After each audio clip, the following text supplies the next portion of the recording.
இனிய வணக்கம். Gas cylinder சமையல் எரிவாயு தட்டுப்பாடு காரணமாக ஏற்பட்டுள்ள பிரச்சனைகளை சரி செய்வதற்காக முதலமைச்சர் அவர்கள் சில அறிவிப்புகளை அதிகாரிகள் மூலம் வெளியிட்டிருக்கிறார். காய்கறி உழவர் சந்தைகளில் கட்டுப்பாடு இல்லாமல் காய்கறி விற்பனை, மின்னடுப்பு கொள்முதல் செய்ய உணவகங்களுக்கு 25% வரை மானியம் வழங்குறது. இப்போ எரிவாயு சமையல் எரிவாயு சிலிண்டரை பயன்படுத்தும் உணவகங்கள் மின்சாதனங்களை சமையலுக்கான மின்சாதனங்களை வாங்கினால் அதற்கு 25 விழுக்காடு மானியம் தரப்படும் என அறிவித்துள்ளார்கள். சிலிண்டர் தட்டுப்பாடு தொடர்பாக தமிழக அரசு தொடர்ந்து ஆலோசனை நடத்தி வருகிறது.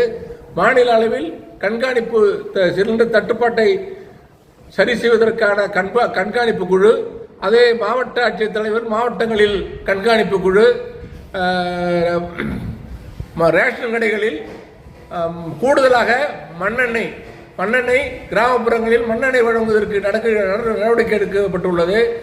உணவகங்களில் பயன்படுத்தப்படும் மின்சாரத்திற்கு ஒரு யூனிட் 2 ரூபாய், ஒரு யூனிட்டுக்கு 2 ரூபாய் சலுகை வழங்கப்படும் என அறிவிக்கப்பட்டுள்ளது. தமிழ்நாடு அரசு உடனடியாக மக்கள் நலன் பாதிக்கப்பட்டு விடக்கூடாது என்ற நோக்கத்துடன் பல முக்கிய அறிவிப்புகளை வெளியிட்டுள்ளது.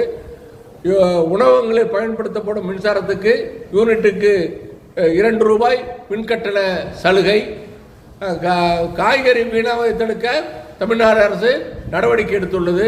ரேஷன் கடை மூலம் மக்களுக்கு கூடுதலாக மண்ணெண்ணெய் விற்பனை செய்ய நடவடிக்கை எடுத்துள்ளது.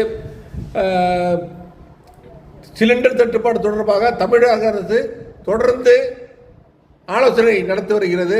முதலமைச்சருடனான ஆலோசனைக்கு பின் மின்வாரிய தலைவர் ராதாகிருஷ்ணன் இந்த விவரங்களை பொதுமக்களுக்கு ஊடகங்கள் வாயிலாக அறிவிப்பாக வெளியிட்டுக் கொண்டிருக்கிறார்கள்.